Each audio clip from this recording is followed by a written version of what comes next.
The morning was damp and dank like most of my days since Miriam had left. 76 is the age when every day begins with aches and pains in different parts of your body, and ends with thoughts of those who no longer sit beside you at dinner. I, Obadiah Lamb, have gotten used to being alone in this house in Henlop, and the acres that Miriam and I bought back in the 80s. It's big, 2-story overlooking the bay, and an area I'm still trying to maintain despite my arthritis. That morning I was making myself oatmeal for breakfast as usual. The TV in the kitchen was broadcasting the local news, the only voice breaking the silence of the house. I was about to sit down at the table when I heard the sound of a car pulling up. I looked out the window and saw my son Ingram's silver SUV. What the hell? I muttered to myself. Ingram usually gave me advanced notice rather than showing up on my doorstep at 7 in the morning. I stepped out onto the porch wrapped in an old robe. 4 people got out of the car. My son Ingram, his wife Beatrix, and my grandsons Terrence and Alwyn.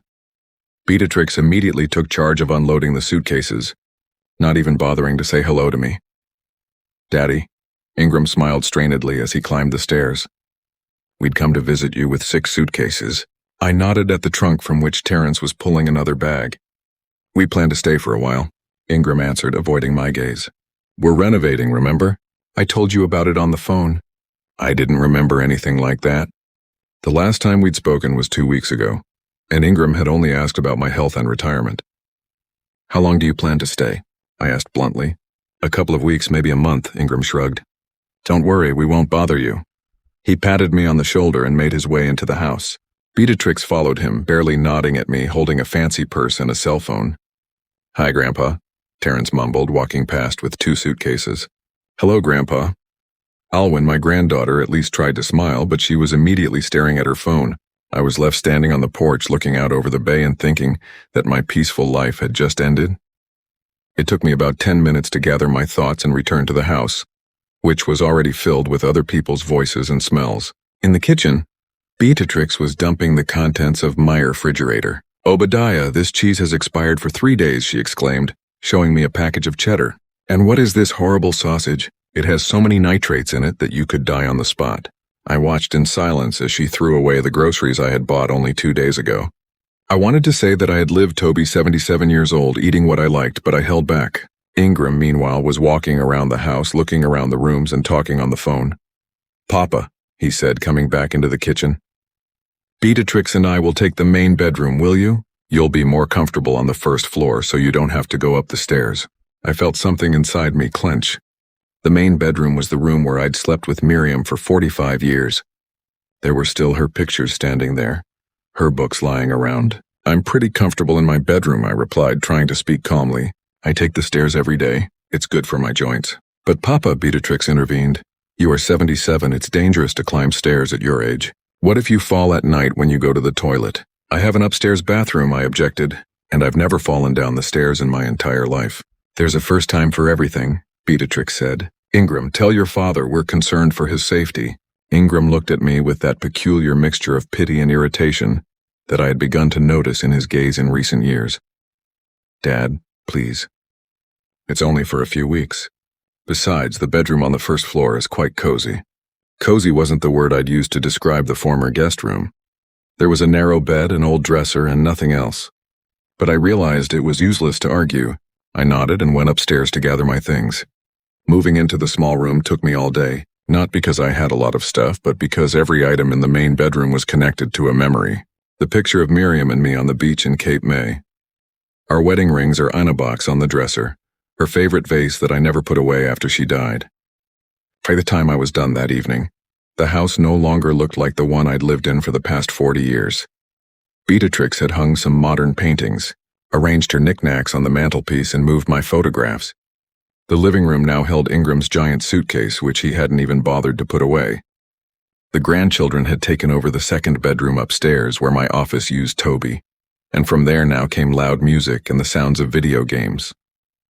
At dinner, which Beatrix had prepared from some organic produce she'd brought with her, I felt like a guest at my own table. Ingram and Beatrix were discussing their plans without even trying to include me in the conversation. "We have to repaint the kitchen," Beatrix said. "That awful yellow color looks so outdated." "But it's Miriam's favorite color," I objected. She chose that paint herself, Obadiah. That was 30 years ago. Beatrix rolled her eyes. Nobody paints kitchens yellow now. I suggest light gray with accents of mint. This is my house, I reminded her, and I don't plan on repainting it. Dad, Ingram interjected, we want to freshen things up a little. It'll be suitable for the value of the house, too. Are you planning to sell my house? I felt anger rising inside. Of course not, Ingram answered quickly, but it's always wise to keep the property in good condition. I noticed the way he and Beatrix looked at each other. Something in that look made me feel uneasy. After dinner, the grandchildren quickly disappeared upstairs without even washing the dishes.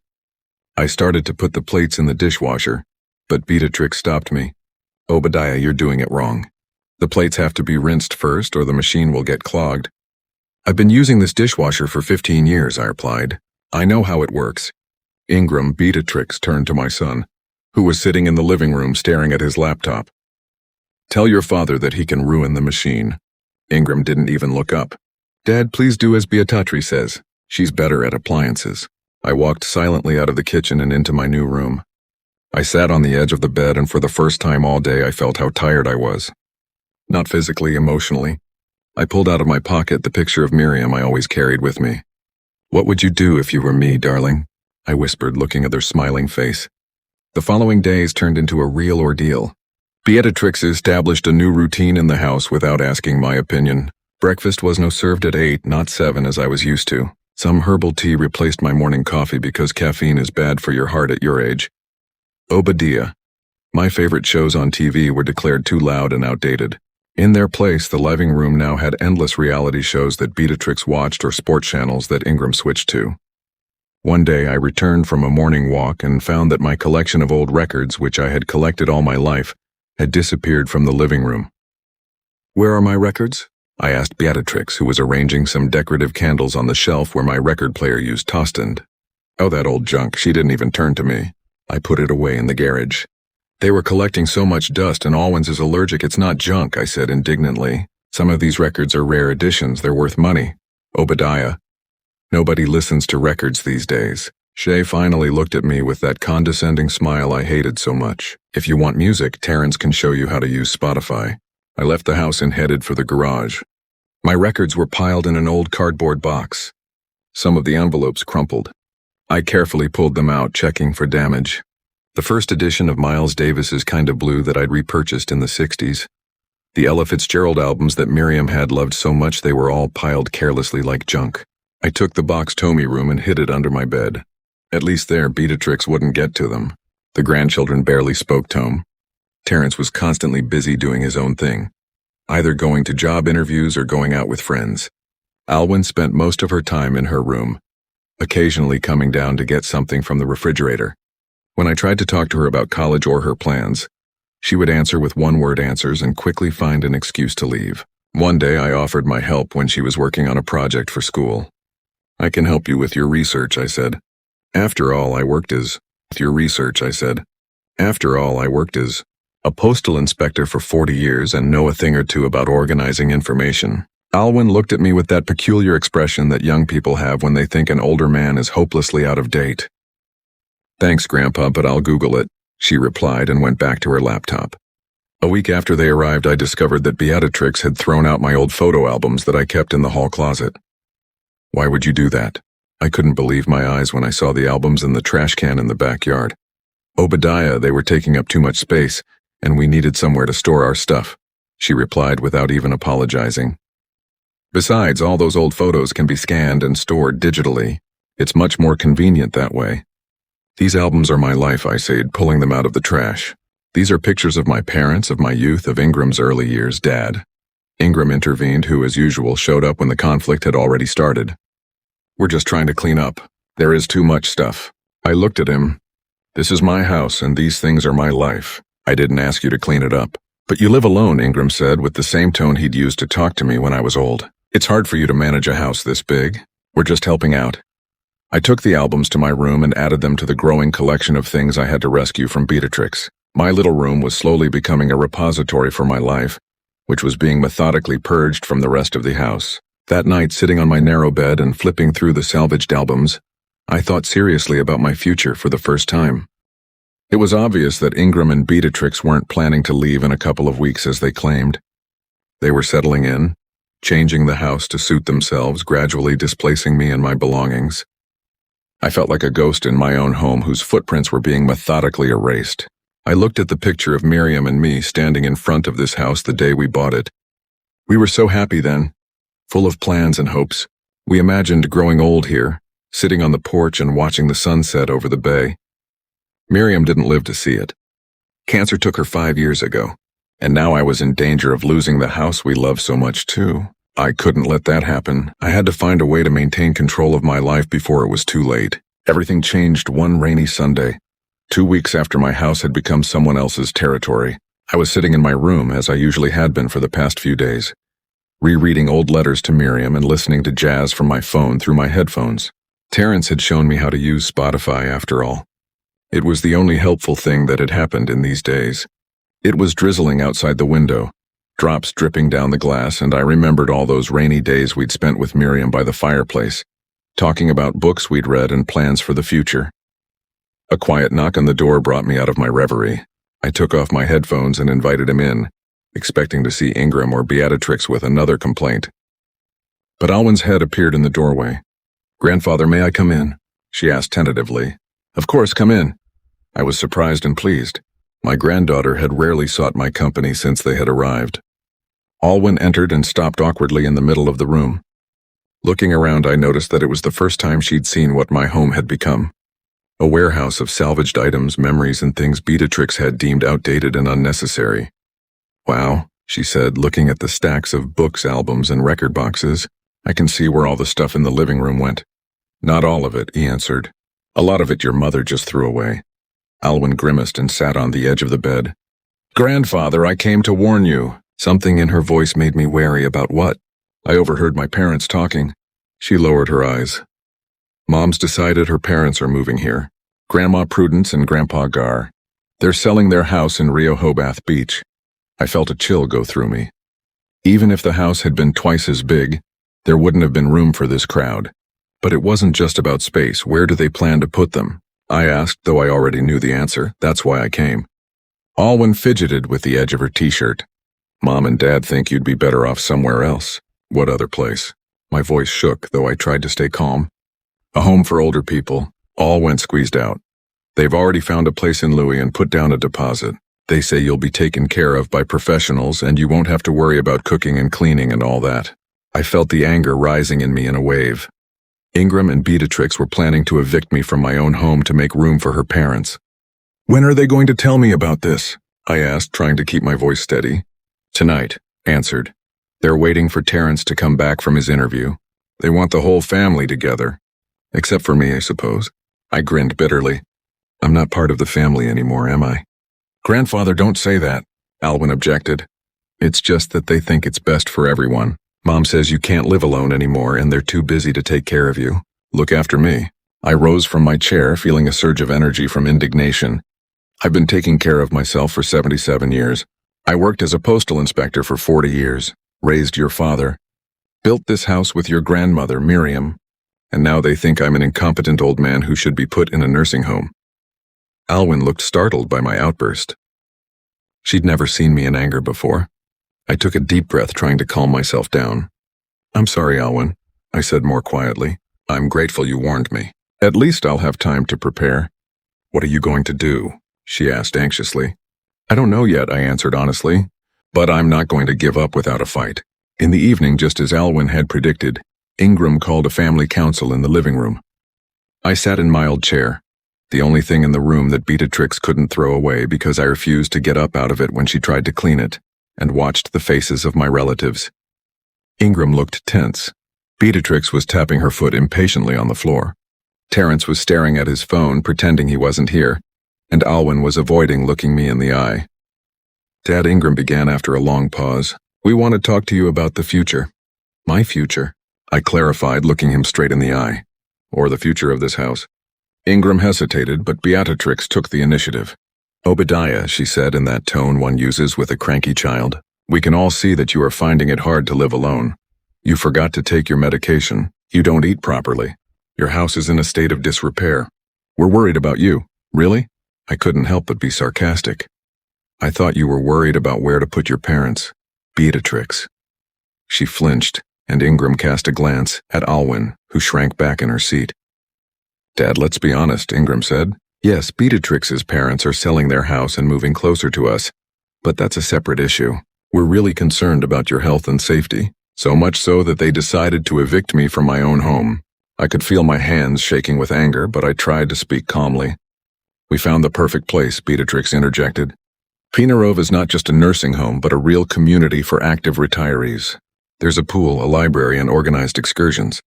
I knew she was lying. Pinaroviv was the cheapest nursing home in the area, with minimal services and a bad reputation. I'd read about it in the local paper. It was constantly understaffed and the building needed renovation. I'm not going anywhere, I said firmly. This is my home and I'm staying here. Dad, be reasonable, Ingram leaned forward. You can't live here alone and we can't look after you all the time. We have our own lives, work, and children.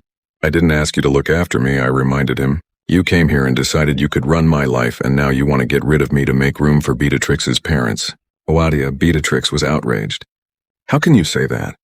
We are only thinking of your welfare. Then leave me alone, I replied. Go away and let me live as I did before you came. That is impossible, Ingram said. We have already decided everything. You're moving to Pine Grove in 3 days, and if I refuse, I straightened in my chair, feeling my heart pounding in my chest. Dad, don't make this more complicated than it has to be. Ingram sighed. You realize it's inevitable. At your age, sooner or later, everyone has to move into a nursing home. It's better to do it now while you're still active enough to get used to the new place. I looked at my son and didn't recognize him. When did he become such a cold, calculating man? When did he become such a cold, calculating man?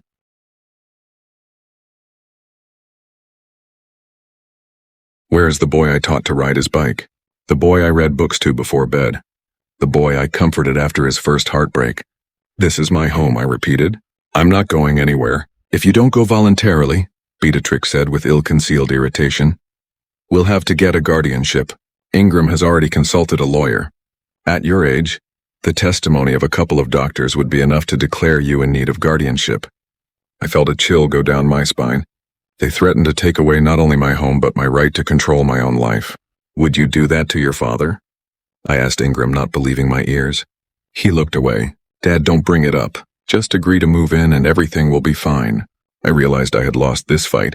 They were willing to do anything to evict me and they had the advantage.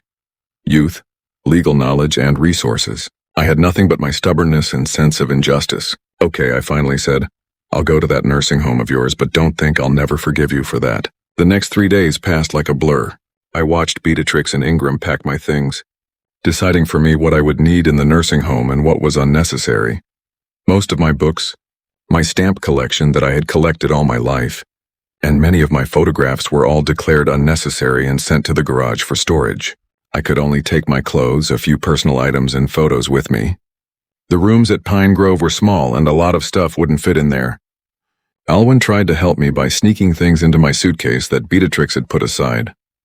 She was the only one who seemed genuinely upset about what was happening. Grandpa, I'm so sorry, she whispered as she helped me pack the photo album. I've tried to talk to Mom and Dad, but they won't listen. Don't blame yourself, baby, I replied, stroking her head. You couldn't change anything. The day of the move, I woke up early and walked out to the backyard.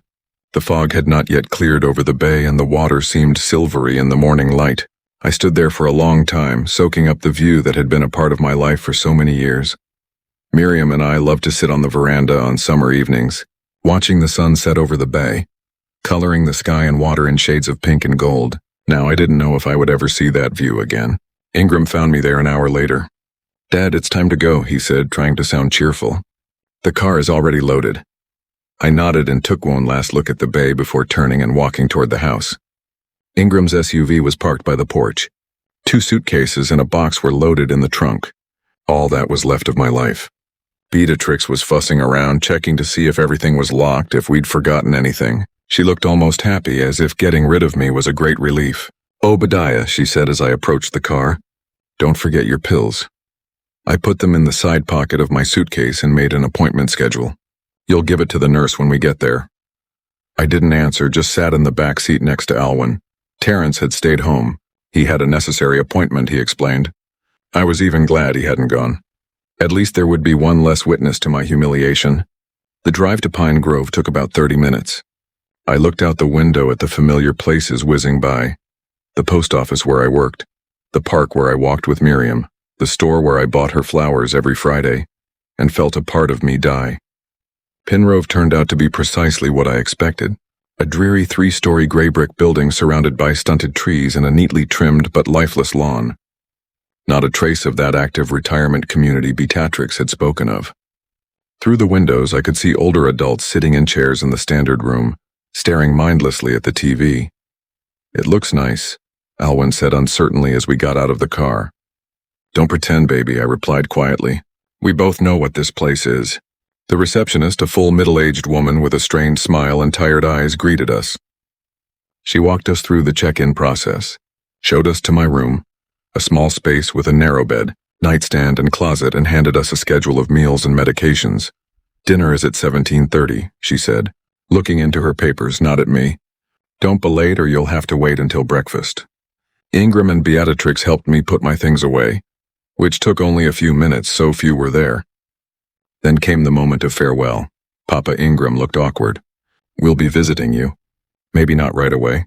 We need to help Beatrix's parents with the move, but we'll definitely come soon. I didn't answer. What could I say? That I didn't want to see them. That betrayal was unforgivable. They had ruined my life for their own convenience. Alwyn hugged me tightly and I felt her tears wet my shirt. I'll come visit you, grandfather, she whispered. I promise. I know, baby, I replied, stroking her back. Take care of yourself. When they left, I sat on the edge of the bed and for the first time in a while I let myself cry. Tears streamed down my cheeks as I stared at the bare walls of the strange room that was now my home. The first week at Pinaraviv was the worst week of my life. The food was bland, the regimen was oppressive, and the community was depressing. Most of the residents were significantly older than I or had serious health problems. Some had dementia and didn't even recognize their own children who came to visit them. I spent most of my time in my room, reading the few books I managed to take with me or looking at photographs. Sometimes I would go out to the standard room and look out the window at the parking lot, hoping to see Alwyn's car, but it never arrived. On the 10th day of my stay at Pinaraviv, something happened that changed everything. I was sitting in the dining hall trying to swallow something called chicken stew, but more like glue, when I heard a familiar voice. Obadiah. Obadiah Lamb? It couldn't be. I looked up and saw a tall, skinny man with a gray beard looking at me with genuine surprise. Ferris? I couldn't believe my eyes. Ferris Dunham. Ferris had been a co-worker of mine at the Postal Service and then moved on to work at the bank.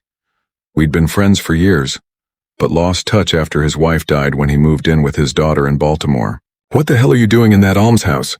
He asked, taking a seat across from me. My loving son decided it belonged here, I grinned bitterly. And you?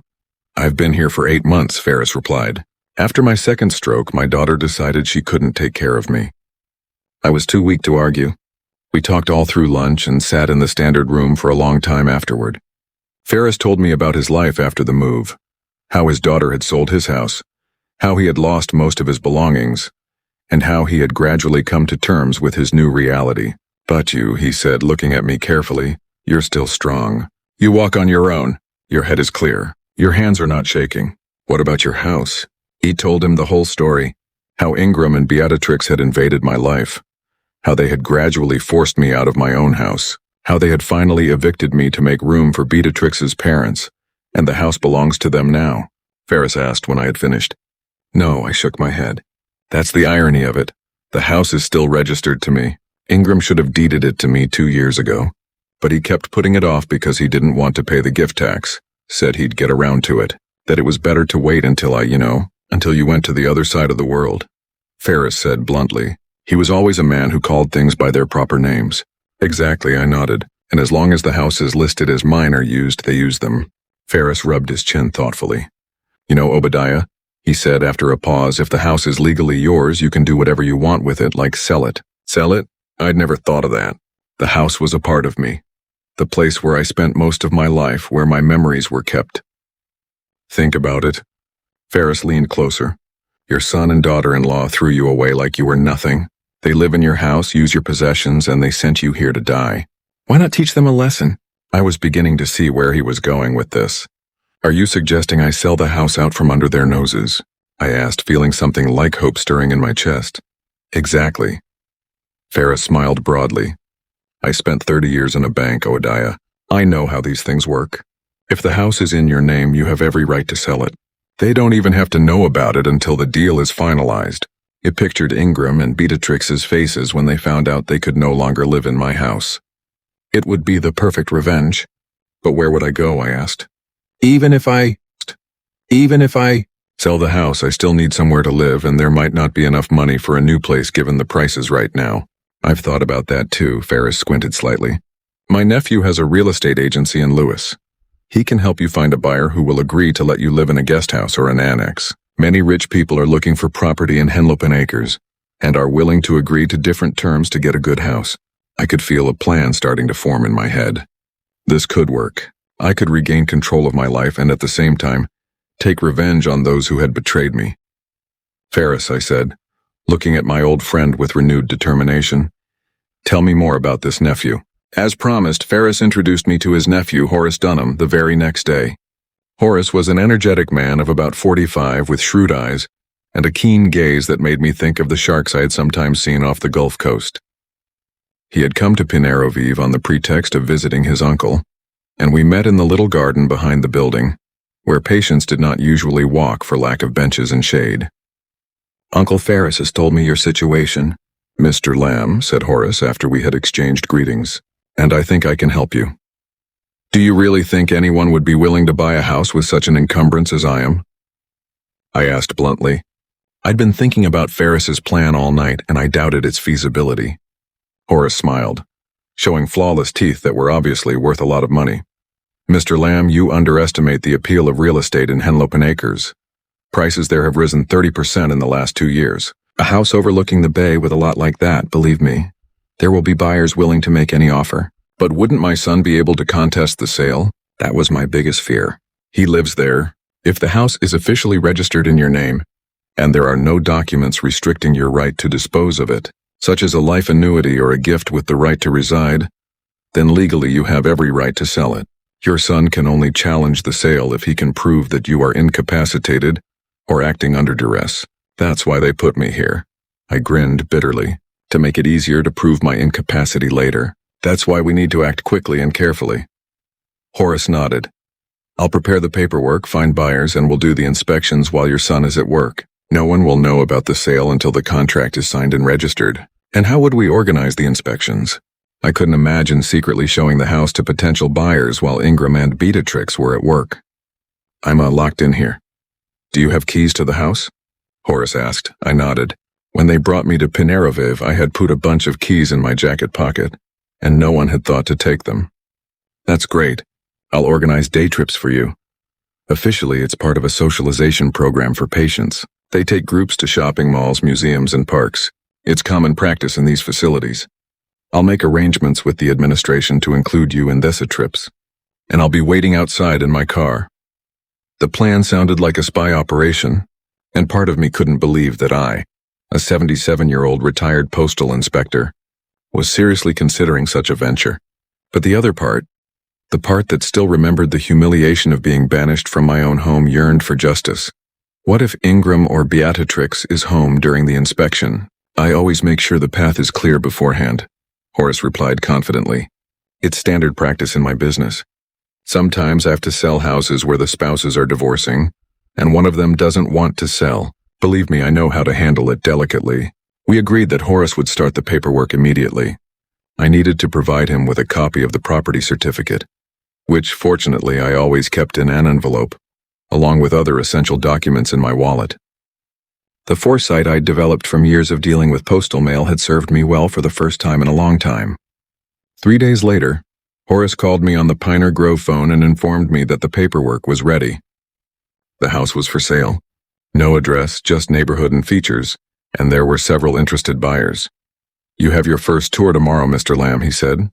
I've made arrangements with the administration. You'll be marked for a trip to the botanical gardens. Horace, I lowered my voice, though there was no one else in the room. Aren't you afraid that this is, well, not quite legal? I mean, cheating the administration at secret meetings, Mr. Lamb, he sounded sure. You're a competent citizen temporarily residing in a care facility. You have the right to privacy and to manage your property. If the administration thinks you're traveling to look at cacti, but you're instead touring your property with potential buyers, that's your right. No one is keeping you under house arrest. His words gave me confidence. Indeed, I had done nothing illegal. I was disposing of my property as I saw fit. The next day, I put on my best and only suit, which Beatrix had allowed me to bring with me, and joined a group of older adults waiting for a bus to go to the botanical gardens. When the bus pulled up, I discreetly separated from the group and made my way to a black sedan parked around the corner of the building. Nice day for a real estate tour. Horace smiled as he opened the car door in front of me. On the way to my house, Horace told me about the first potential buyer. A middle-aged couple from New York is looking for a vacation home. They're willing to pay a reasonable price, but they want to remodel the interior thoroughly. This means that all of your stuff left in the house will have to be moved out. Most of my things are already in the garage thanks to Beatrix's efforts, I said bitterly. Ingram promised they'd keep them for me, but I doubt they'll fulfill that promise. We could include a clause in the contract about keeping and giving you the personal effects, Horace suggested, or we could arrange for removal before the deal is finalized. When we arrived at the house, Horace drove by first, scrutinizing the lot. Your son's car is gone, he noted. But there's another car in the driveway. Beatrix must be home. I felt disappointed. Or her parents had already moved out. Let's check it out. Horace pulled out his cell phone and dialed a number. Hello, this is Clean Stream Plumbing. We've received a request for a plumbing inspection in your neighborhood. Is someone going to be home in the next 2 hours? He listened to the answer and smiled at me. I see, thank you very much. Then we'll come tomorrow. He disconnected. No one's home. It's a neighbor's car. They left it in your driveway while their own was being repaired. The woman who answered the phone said, Everyone was gone for the day. Your son is at work. Your daughter-in-law and her parents are at a furniture store in Rehoboth Beach picking out new bedroom furniture. For my bedrooms, I clarified, feeling anger rising inside. Don't worry. They'll be picking out furniture for a whole other house soon. Horace winked and turned the car around. We have about 3 hours before they get back. More than enough time to look around. A couple from New York. The Websters were waiting for us nearby at a coffee shop. They were exactly as I'd imagined, groomed, self-assured, with that peculiar expression on their faces that comes from people who are used to getting what they want. Mrs. Webster looked at the house with the meticulousness of a man who is willing to spend a lot of money and wants to get the perfect product for it. It's not a bad layout, but it's so outdated, she said, running her finger along the kitchen countertop. We're going to have to remodel the kitchen and the bathrooms too, completely. The view of the bay is excellent, Mr. Webster said, looking out the living room window. And the lot is big enough. We could build a pool. I watched in silence as strangers discussed the future of my home, planning to tear down and rebuild the rooms where most of my life had been spent. It was painful but also liberating. I began to realize that home is just a place with walls and a roof. Real memories live inside me and no one can take them away or rebuild them. The Websters stayed in the house for about an hour, asking many questions about utilities, the age of the roof, and the condition of the foundation. Horace answered professionally, occasionally turning tone for clarification. At the end of the inspection, Mrs. Webster turned to me. Mr. Lamb, your agent mentioned that you would like to retain the right to stay in the guest house, but I don't see a guest house here. It's not here yet, I admitted, but there's plenty of room on. It's not here yet, I admitted, but there's plenty of room on the property to build one. She frowned. I'm afraid that complicates things. We were planning to use the house for vacations, not to share the lot with. She faltered, not wanting to say the obvious. An older adult. I understand, I nodded. We may not be right for each other. On the way back to Pinarove, I shared my doubts with Horace. Maybe the guest house idea isn't realistic. Who would want to buy a house with that kind of encumbrance? The Websters aren't the only potential buyers, Horace said confidently. Tomorrow we have an appointment with another client who would be a better fit. He's not just looking for a vacation home, but plans to move to Henlopen Acres permanently. The next day brought another field trip, this time officially to the local history museum. Horace was again waiting for me around the corner, and we drove to the house making sure no one was there beforehand. Thornton Barrington was nothing like I'd expected. Instead of the typical wealthy businessman in an expensive suit, I saw a tall, trim man of about 55, dressed in simple slacks and a shirt with these sleeves rolled up. His graying temples and tanned face with wrinkles in the corners of his eyes showed a man used to spending a lot of time outdoors. Mr. Lamb, he shook my hand firmly. "It's a pleasure to meet you," Horace told me. "I admire your determination." Unlike the Websters, Bington looked at the house not as a potential renovation, but as a future home. He asked questions about the neighbors, how the neighborhood had changed over the years, and was interested in the history of the house and our lives with Miriam. "I've dreamed of a house by the water my whole life," he said as we walked out into the backyard. "For the last 30 years I've run a chain of hotels in the Midwest. Started with one motel that I inherited from my father, and gradually expanded the business. Last year, I sold the company to a major corporation, and now I can afford to live where I've always wanted to live."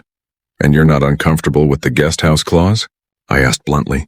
"Not at all," Barrington smiled. "You know, Mr. Lamb, when I was a boy, my grandfather lived with us. He had a small annex to the house, just one room with a bathroom and a tiny kitchen. But the place was magical to me. My grandfather told me stories about the war, taught me how to fish, and showed me how to fix different things. When he was gone, I missed him in those times very much." He looked around the lot, calculating something in his mind. "Here in the far corner you could build a lovely guest house with a separate entrance but close to the main house. 2 bedrooms, a living room, a kitchen, and a small terrace overlooking the bay. What do you think?" "It sounds almost perfect," I admitted, trying not to show how touched I was by his words. "I'm not suggesting you be my grandfather," Bington laughed, noticing my embarrassment. "But I do appreciate life experiences and stories, and I also like the idea of having someone in the house who knows its history, who has cared for it for years. It gives a place soul, you know. I did. And for the first time since Ingram and Beatrix showed up on my doorstep with suitcases, I felt hopeful." After the inspection, Bington made an offer that exceeded the market value of the house by 15%. On the condition that he would build me a guest house to my specifications, and I would have the right to live there for life. In addition, he insisted on including a clause in the contract to ensure that I have access to all my personal belongings stored in the house and garage until the deal is finalized. "You want it to be fair," he said. "Your son and daughter-in-law have done you an injustice, but I don't want our deal to be marred by any legal disputes in the future." Over the next week, Horace organized several more tours during which Bington and I discussed the details of the deal and met with a lawyer who helped draft and review all the documents. Bington even brought in an architect to discuss the plans for the guest house. "Construction will take about 3 months," the architect said, showing me the preliminary sketches. "But you'll love the result. The house will be completely self-contained with its own heating and air conditioning system, a modern kitchen, and a bathroom adapted for your age." I looked at the blueprints and I thought I could see my future. Not a dull room in Pine Grove, but a cozy house overlooking the bay where I could spend my remaining years with dignity and comfort. Finally, 2 weeks after our first meeting, all the paperwork was ready. We met at the lawyer's office in Louis, and I signed the purchase agreement. Bington handed me a check for the down payment, and the rest of the money was to be deposited into my account after the transaction was recorded. "Congratulations, Mr. Lamb," said the lawyer, shaking my hand. "The deal will be registered within 3 working days. After that, the house will officially become Mr. Bington's property." "What about my son and his family?" Asked, "Would they have to move out?" "According to the law, the new owner can demand to vacate the premises within 30 days after the registration of the transaction," the lawyer replied. "But that's at Mr. Bington's discretion. 30 days is a fair time limit." Barrington nodded. "That's enough time to find a new place to live." When we left the office, I felt a strange relief mixed with anxiety. The plan had worked. I'd sold the house, secured my future, and taught Ingram and Beatrix a lesson. But how would they react when they found out? What will I tell them when I meet them? "Don't worry, Mr. Lamb," said Bington as if he had read my thoughts. "I'll be there when you tell them the news. Together we can handle any reaction." "Thank you, Mr. Bington," I thanked him sincerely. "For everything. Please call me Thornton." He smiled. "After all, we'll be neighbors now." On the drive back to Pinarove, I looked out the window at the passing scenery and thought about how dramatically my life had changed in those 2 weeks. I had gone from a rejected, humiliated older man to a man in control of his own destiny. I sold the house that had become my prison and secured a new future for myself. All thanks to a chance meeting with Ferris and his nephew. As Horace dropped me off at the Pine Grove, I noticed Ingram's car in the parking lot. My heart skipped a beat. Had he really found out about the sale? But that was impossible. The paperwork hadn't been filed yet. "Horace." I pointed to the car. "That's my son. Don't worry," he reassured me. "Most likely it's a routine visit. Maybe he finally decided to visit you like he promised." I nodded, though I didn't believe it. Ingram hadn't visited me once since he'd placed me in Pine Grove. Even Alwyn, who had promised to visit, hadn't shown up. What should he tell him? I asked, feeling uncertain. Nothing yet, Horace advised. The deal has not yet been registered. It would be better to wait for official confirmation before making a statement. Mr. Binkton and I will come to pick you up in 3 days when it's done. I walked into the building, preparing for my meeting with my son and not knowing what it would bring. But there was a certainty inside me. No matter what happened, I was no longer a helpless victim. I was back in control of my life. Ingram did come to visit me, though visit is too loud a word for what actually happened. He spent less than half an hour at Pinerovive, mostly complaining about work and asking me how I was feeling, as if I was dying. Not a word about when I would be taken home, not a hint that my exile might ever end. Before he left, he mentioned, "By the way, Dad, we're having a little celebration this Saturday. It's the birthday of Beatrix's father, G. He's turning 75 and you're having the party at my house." I couldn't contain the bitterness in my voice.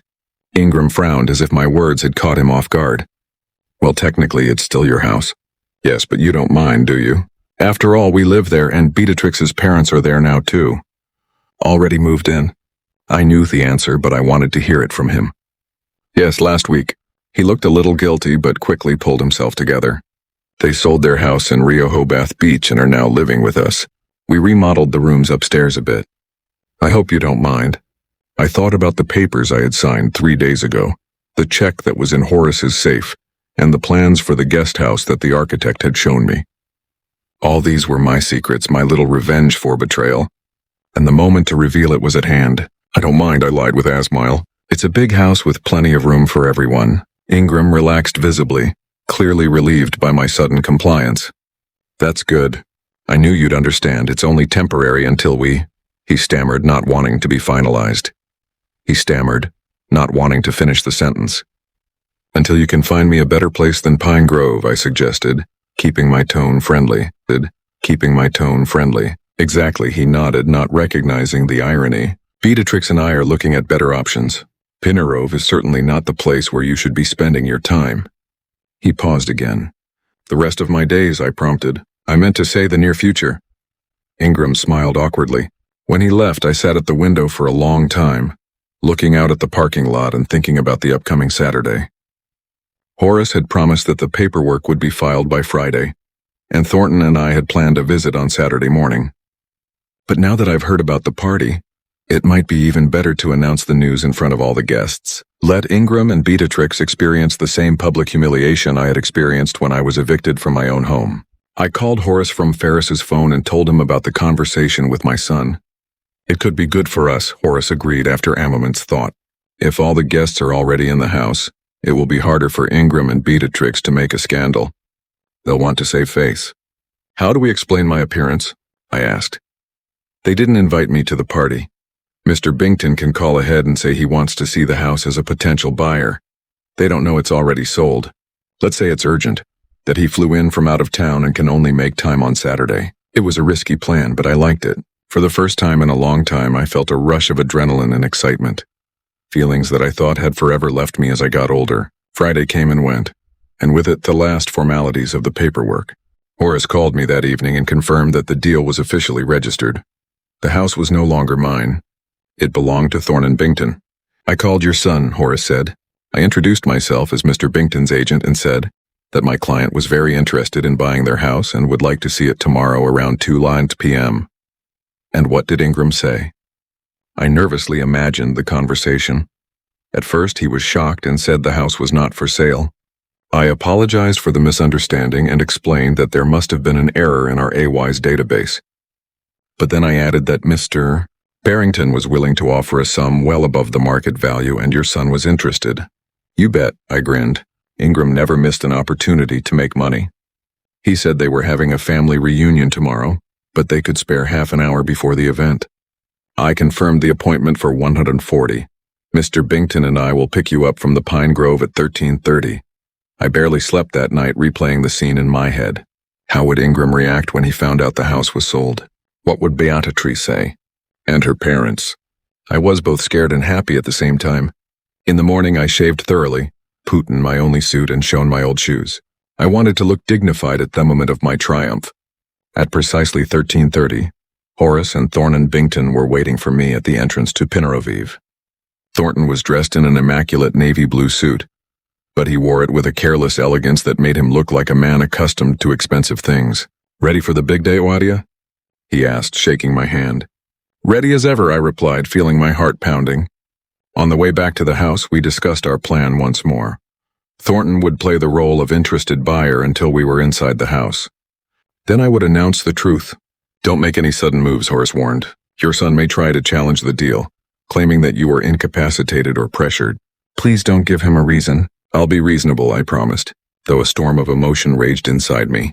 When we pulled up to the house, I saw that preparations for the party were already in full swing. Several cars were parked in the driveway, and people in catering company uniforms were bustling around the entrance, unloading boxes of food and drinks. "Looks like it's going to be a big party," Thornton said, parking his Mercedes next to the other cars. We got out of the car and headed toward the house. I could feel my knees shaking, but I tried to walk straight and steady. Horace walked beside me, ready to support me if necessary. Ingram opened the door, wearing a half-unbuttoned shirt and holding a towel, clearly in the midst of preparations. "Mr. Dunham." He held out his hand to Horace. "Thank you for telling me you were coming. We're having a celebration tonight, so there's not much time."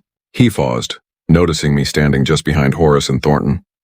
His eyes widened and the hand he held out for a handshake froze in midair. "Papa?"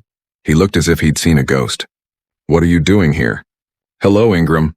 I tried to make my voice sound calm and confident. "I've come to visit my home, or rather my former home." "What are you talking about?" Ingram looked from me to Horace and Thornton, clearly trying to figure out what was going on. "Allow me to introduce myself." Thornton stepped in, extending his hand. "Thornton Barrington is the new owner of this house." "The new what?" Ingram shook the outstretched hand, but his face was full of bewilderment. "Ingram, who is it?" Beatrix appeared from the back of the house, dressed in an elegant dress with her hair and makeup done. She froze when she saw me. "Obadiah, what's going on? Why don't we go inside and discuss it?" Horace suggested. "I'm sure neither of us wants to attract unnecessary attention." Ingram stepped back silently, letting us into the house. Inside, everything was ready for the party. A long table in the living room covered with a white tablecloth and filled with plates and glasses, flowers and candles everywhere, and classical music playing softly from the speakers. "Explain what's going on," Ingram demanded when we were all in the living room. "It's straightforward," I answered. "I sold the house to Mr. Bington. The deed was registered yesterday. You must vacate the premises within 30 days. There was a deafening silence. Beatrix looked at me as if I had just announced that I'd come from Mars. Ingram slowly turned pale, and then his face began to blush. "Is this some joke?" His voice shook with restrained anger. "You couldn't sell the house. You're in a nursing home. You are a competent citizen with the right to dispose of your property," Horace finished for him. "The house was in Obadiah Lamb's name, and there were no legal restrictions on its sale." "That's impossible." Beatrix shook her head. "We live here. My parents sold their house to move here." "What's going on here?" An elderly couple, obviously G and Prudence Pollock, entered the living room. Gar was a tall, gaunt man with a military bearing, and Prudence was a small but bossy-looking woman with carefully styled gray hair. "Who are these people?" "Mom, Dad?" Beatrix turned to them, her voice trailing off. "This is Obadiah, Ingram's father. He says he sold the house." "Sold it?" Prudence looked at me in disbelief. "How could he sell the house while he was in a nursing home?" "Through a realtor like they usually sell houses," I replied, not holding back on the sarcasm. "Look," Ingram tried to pull himself together. "There must have been a misunderstanding. My father doesn't quite know what he's doing. He's old. He has moments of confusion." "Moments of confusion? Stop it, Ingram." My voice was firmer than I expected. "You know perfectly well that I am of sound mind. You and Beatrix evicted me from my home to put her parents here. You sent me to Pine Grove, a place that looks more like a warehouse for unwanted older adults than a decent place to live. You didn't even visit me except once when you needed tour report on a party, which I wasn't invited to, by the way." "We were going to get you out of there," Ingram objected. "I just needed some time to get settled to help Beatrix's parents." "Please don't lie to me." I shook my head. "You never planned to take me away. I became an inconvenience and you got rid of me. That's outrageous." Prudence intervened. Ingram, you said your father agreed to move into a nursing home because he needed care. He agreed. Ingram glared at me angrily. And now he's getting revenge. I'm not taking revenge, I countered. I just regained control of my life. Mr. Binkton offered me a reasonable price for the house and agreed to build me a guest house on the property where I could live.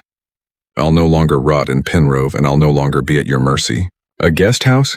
Beatrix interjected, then turned to Thornton. Are you seriously going to build a cabin for him and let him live on your property? Absolutely, Thornton nodded. That was one of the terms of the deal, and I fully support it. Obadiah deserves a decent life in a place he loves.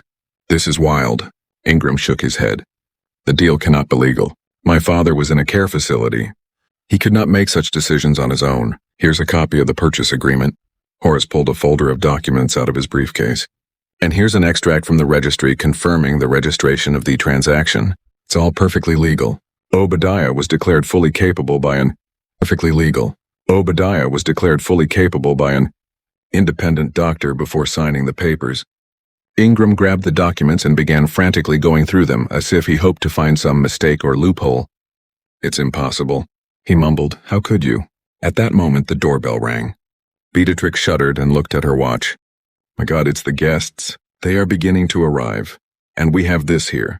We should cancel the party, suggested G, who had been silent until now, watching the drama unfold. Cancel it? Prudence looked as if he had suggested something obscene. Impossible. Everyone is on their way. The food is ordered. The musicians are paid. Then you'll have to host and pretend everything's all right. I said, Mr. Barrington and I won't spoil your party. We just wanted to tell you the news in person and discuss the timeline for vacating the house. Vacating the house? Beatrix raised her voice. You want to evict us? Your son, your grandchildren? Where would we go? The same place you sent me, I answered calmly. You'll find a place to live that suits your abilities. You have 30 days, much more time than you gave me to pack. The doorbell rang again, more insistently. Beatrix gave me a searing look and went to open the door. We're going to contest this deal, Ingram hissed when she came out. You couldn't have made those decisions on your own. You were placed in a care facility because of your condition. What condition, Ingram? I looked him straight in the eye. You know yourself that I was perfectly healthy when you sent me to Penrove. My only condition is that I was a hindrance to your plans.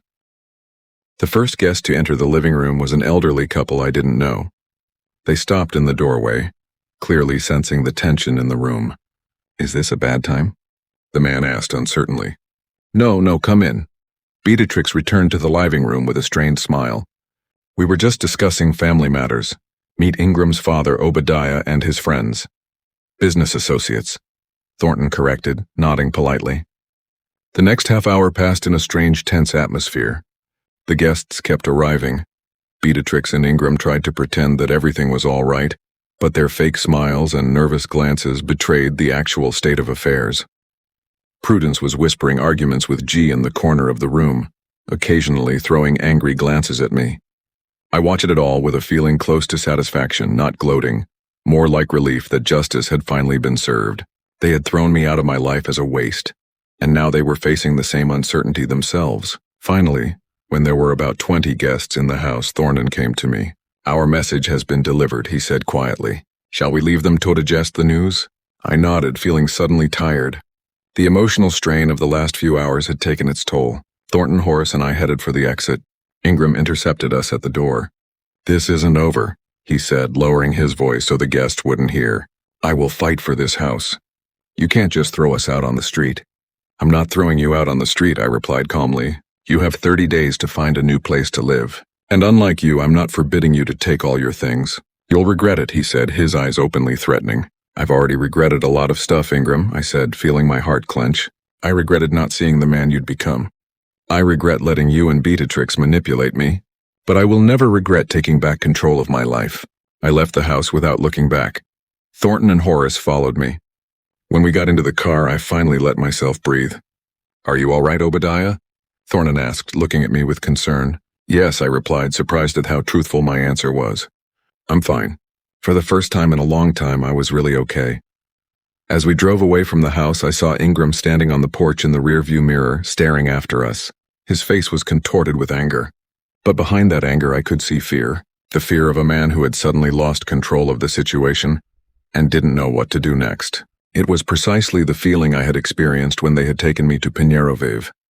And while I didn't consider myself a vengeful person, I couldn't help but recognize that in that moment the circle had closed. "Where do you know?" Horace asked, pulling out onto the main road to Pine Grove, I replied. "I have to pack and then I'll be waiting for my new house to be ready." "Don't worry about the timing," Thornton said. "I've already contacted the contractors. We'll start building the guest house next week. In theme and time, you can move into the hotel at my expense, of course." "Thank you." I looked at him gratefully for everything. As we drove back to Pine Grove, I thought about the look on Ingram and Beatrix's faces when they found out the house had been sold, about the panic in Prudence's eyes when she realized they would have to move again, about the ruined holiday they had planned in my now former home. I didn't feel schadenfreude. No, but I felt satisfaction that I had done them justice. They wanted to get rid of me, write me off, forget me. But I had shown them that I was still a force to be reckoned with. A new chapter of my life was ahead, in a small but private house overlooking the bay I loved so much. No neglect, no humiliation, no having to obey other people's rules. I smiled at my thoughts. 77 years isn't so long when there is so much to live for ahead. The days following our visit to the party turned into a real war. Ingram called me at Piñerove several times a day, alternately threatening lawsuits and begging me to come to my senses. He hired a lawyer to try to find loopholes in the purchase agreement, but Horace was too experienced to make mistakes in the deal. "Dad, you don't realize what you're doing," Ingram said during one of the calls. "You've left us homeless. Where are we going to go now? We have children. We have Beatrix's parents. You have good salaries," I answered calmly. "You can rent an apartment or a house like millions of other people do." "But the house was practically ours," he sounded indignant. "You promised to leave it to us as an inheritance." That phrase opened my eyes to the real reason for his anger. It wasn't that they had no place to live. Ingram and Beatrix could afford to rent or even buy a house. It was that they already thought of the house as theirs, already planned what they would do with it after I died. And I ruined their plans. "I never promised to leave the house to you," I reminded them. "I said I would make sure my estate was divided fairly between you and your sister." Abby, my daughter, lived in Oregon and visited me infrequently, but she always called at the holidays and sent pictures of her grandchildren. She had no claim on the house and never tried to interfere in my life.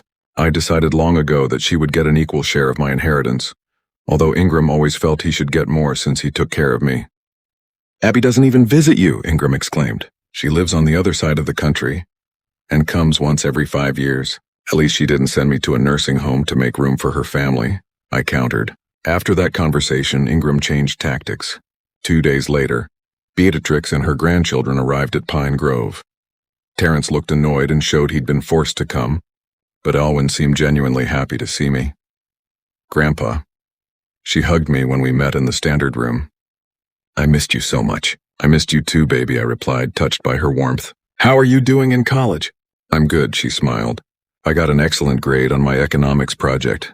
You know, I'm studying finance." I didn't know that. In all the time I lived with him, no one had ever mentioned that Alwyn was studying finance. Beatrice sat next to me, smiling strangely and occasionally intervening with awkward compliments. "Obadiah, you look beautiful. This nursing home is clearly doing you good. It has such a cozy atmosphere." She looked around the dreary standard room of the Pine Grove as if she were in a 5-star resort. "Don't pretend, Beatrix," I said bluntly. "We both know this place is awful. That's why I'm so glad I'm moving out of here soon." "About that," she lowered her voice and leaned closer. "Ingram and I have been thinking. You should renegotiate with this Mr. Binkton. We could repurchase the house as soon as we find the funds. In theme and time, you could come home and live with us like you used to." I could hardly contain my laughter. Like before. That meant in a small room on the first floor with no say in the matter, with constant humiliation and complaints. "Thank you, but I prefer my new plan," I replied. "They've already started building the guest house. It will be ready in 1 to 2 months. Beatrix sounded, in 1 to 2 months. Beatrix sounded, disbelieving. "And where will you live in the meantime?" Thornton rented me an apartment in Louis. I couldn't help but smile at the shocked look on her face. "Overlooking the ocean. I'm moving in tomorrow." But that's crazy," she exclaimed. "Living alone at that age. What if you get sick? What if you fall? Who will take care of you?" "I've hired a nurse who will come twice a week," I answered. "And the rest of the time I am capable of taking care of myself." I'm not an invalid, Beatrix, despite your attempts to convince everyone otherwise, pressed her lips together but said nothing. Alwyn watched us with interest, clearly trying to understand the dynamics of the relationship. Grandfather, she said after a pause, can I visit you in your new apartment? I could come up on the weekends, help you get settled in. Sure, baby. Her offer touched me. You're always welcome. Beatrix gave her daughter a disapproving look, but she kept silent. The rest of the visit passed in strained politeness. As they were leaving, Alwyn hugged me again and whispered in my ear, I'm glad you won't be living in that horrible place anymore, Grandpa. The next day I moved into the apartment Thornton had rented for me. It was a spacious one-bedroom apartment in a new building on LSE Quay with large windows, a modern kitchen, and most importantly, no stairs or thresholds. The perfect place for an older adult. When I walked in there for the first time, I was struck by the feeling of freedom and spaciousness after the cramped room at Pine Grove. I could cook what I wanted, watch TV when I wanted, shower without waiting in line, and sleep without having to listen to my neighbor snoring behind a thin wall. Thornton had taken care of everything. The apartment was fully furnished. There was food in the refrigerator, and on the table was a folder of documents, a contract with a caregiver, a schedule of doctor's appointments, emergency numbers, and what surprised me the most, a plan for investing the money from the sale of the house. I took the liberty of bringing in my financial advisor. Thornton explained when he arrived to check on me. He put together several investment portfolio options based on your needs and wants. Nothing risky, mostly safe bonds and dividend stocks, but the income would be steady, more than enough to live comfortably. His concern struck me. Thornton didn't treat me as a burden or a second-class person because of my age, but as an equal whose opinions and desires mattered. A week after I moved in, I met with a financial advisor, a young woman named Laurel, who patiently explained various investment strategies to me without using the patronizing tone often used with older people. Mr. Lamb, with the amount from the sale of the house in your current savings, you can afford a very comfortable lifestyle, she said, showing me charts and tables. If we put the bulk of the money in this portfolio, you'd be earning 3 times your current expenses each month, and that's without taking into account your pension. As I listened to her, a sense of wonder and joy grew inside. All my life I had been a frugal person, saving money, rarely spoiling myself. Now at the age of 77, I'm suddenly rich. What am I supposed to do with this money? I asked, looking at the impressive numbers. Laurel smiled. Anything you want, Mr. Lamb. Travel, pursue hobbies, help your grandchildren with their studies, and buy things you've always wanted but thought were too expensive. Live life to the fullest. Living life to the fullest. The phrase stuck in my head. Wasn't that what I'd been deprived of all these years since Miriam's death? Hadn't I become a shadow of myself, existing day after day without real purpose or joy? That same evening, I sat down and made a list of things I had always wanted to do but had put off for lack of money, time, or courage. A trip to Europe, where Miriam and I had always dreamed of visiting. A cruise in the Caribbean. Photography courses. I've always loved photography, but never learned it professionally. A new closet. My suits went out of style a long time ago. A visit to a good restaurant at least once a week. Miriam always said that life is too short not to spoil yourself with a good meal. Looking at this list made me feel alive for the first time in a long time. I had a purpose, plans for the future, and most importantly, the means to fulfill them. Alwyn kept her promise and started visiting me regularly. She came every Saturday and we spent time together walking along the promenade, eating lunch in cafes, sometimes just sitting on the balcony and talking. She told me about her studies, her plans for the future, her friends, and her hobbies. I listened to her and thought about how little I knew about my own grandchildren's lives when I lived with them under the same roof. Ingram and Beatrix continued to try to manipulate me. They called, wrote letters, even came unannounced a couple of times, each time with new arguments for why I should help them in their predicament. Dad, we can't find decent housing in our price range, Ingram complained during one of the visits. The real estate market is so overheated right now. Let's look for a smaller apartment, I suggested. You don't need 5 bedrooms anymore, but we have children. We have Beatrix's parents. He resented me. We can't live in cramped quarters. Terrence is already working and can rent his own place, I said. And Beatrix's parents, as far as I know, got good money from the sale of their house in Rehoboth Beach. They can rent or buy something for themselves. Ingram and Beatrix had not expected me to be so well informed about their financial situation. They expected me to take their word for it and make concessions as I had done before. If you don't care about that, can't you at least think about the inheritance for your grandchildren? Beatrix changed tactics. Alwyn and Taryn deserve a stable future. I've already taken care of that, I replied. I put some of the money from the sale of the house into educational trusts for Alwyn and Terrence. They'll get those funds when they graduate and are ready to start living on their own. This was another piece of advice from Laurel that I gladly accepted. The educational trusts were structured so that neither Ingram nor Beatrix could access them. The money was solely for education and seed money for grandchildren. Ingram and Beatrix's faces stretched. They clearly expected to be able to control whatever funds I set aside for the grandchildren. But what about us? Ingram finally asked. We are your family, your children.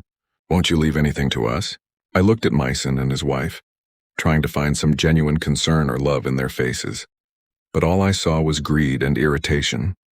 I've already given you more than you deserve, I said calmly. You've lived in my house, used my things, run my life. Now it's my turn to live for myself. After that conversation, their visits became less frequent and their calls shorter. They realized that they could no longer manipulate me and gradually gave up trying to get money. Meanwhile, the construction of the guest house was progressing faster than planned. Thornton regularly sent me photos and videos of the site, consulted me on the interior design, color scheme, and furniture arrangement. He was as enthusiastic about the project as if he were building a house for himself. I've always dreamed of having a big family. He confided one day when we were touring the construction site together. But my wife died young and we had no children. All my life I devoted to business, and only now on the slope of years I realized that I missed the most important thing. It's never too late to start a family. I said maybe not blood, but someone who really cares about you. He looked at me gratefully. You know, Adaya, I am glad we met. You remind me of my father. Just as straightforward, honest, with a sense of dignity. I've always respected those qualities. In the 2 months I've been living in Lewis, I've been transformed. Regular walks along the seafront improved my health. A new closet and haircut changed my appearance, and the freedom to manage my time and money gave me back my sense of self-worth. I enrolled in a photography course at a local college where I met a group of enthusiastic people my age. We often went on photo shoots capturing sunrises over the ocean, lost architecture, and shorebirds. Among the new acquaintances was Eleanor Pringle, a 72-year-old widow, is a former literature teacher with a sharp mind and a subtle sense of humor.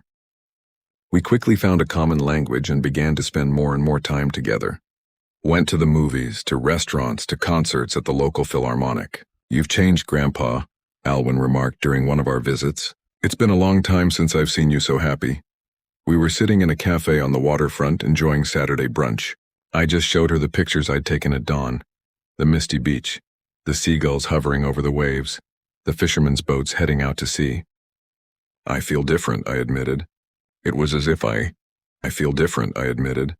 It was as if I had lifted a heavy weight off my shoulders that I hadn't realized I was carrying. Daddy and Mommy weren't fair to you, she said quietly. I knew it, but I was afraid to contradict them. I'm sorry for that, I took her hand. You have nothing to apologize for, baby. You were a child dependent on your parents.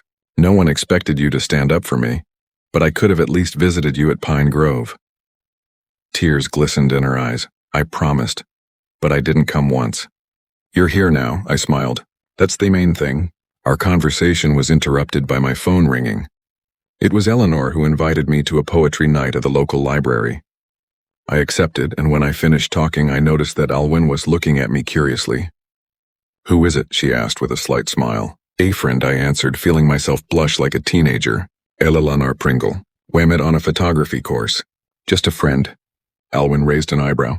Or a special friend. I didn't know what to say. Eleanor and I had never discussed our relationship, but lately I'd often found myself looking forward to our meetings, noticing how she dressed, how she styled her hair, what perfume she used. I don't know, I admitted honestly, but I like spending time with her. Alwyn smiled broadly and openly. I'm so happy for you, grandfather. You deserve to be satisfied. In early June, almost 3 months after selling the house, the guest house was ready. It exceeded my expectations, spacious, bright, with large windows and a view of the bay, with comfortable furnishings and all the necessary adaptations for someone my age, handrails in the bathroom, Nuthershold's wide doorways for the possible use of a walker or wheelchair in the future. Thornton threw a small housewarming party to which he invited Ferris and his nephew Alwyn, my nurse Martha, Eleanor, and some new friends from photography courses. Ingram and Beatrix were not invited, though I knew they still lived in Henlop and Acres, having rented a house nearby. Standing on the terrace of my new home with a glass of champagne in my hand, surrounded by people who were genuinely happy for me, I felt an extraordinary peace. The bay stretched out before me just as it had 40 years ago when Miriam and I had first seen the view. The sun was setting, coloring the sky in water shades of pink and gold like the sunsets we'd enjoyed together. "To new life," Thornton said, raising his glass. "To a new life," echoed everyone in the room. Eleanor stood beside me, her hand lightly touching mine. Alwyn was talking to Ferris, laughing at his jokes. Martha was arranging the appetizers on the table, glancing at me now and then with an approving smile. I raised my glass and added, "And here's to lessons it's never too late to learn. Here's to the courage to start over even when it feels like time is running out. Here's to appreciating each day and never letting others decide how we live our lives." Everyone drank to my toast and the conversation flowed on.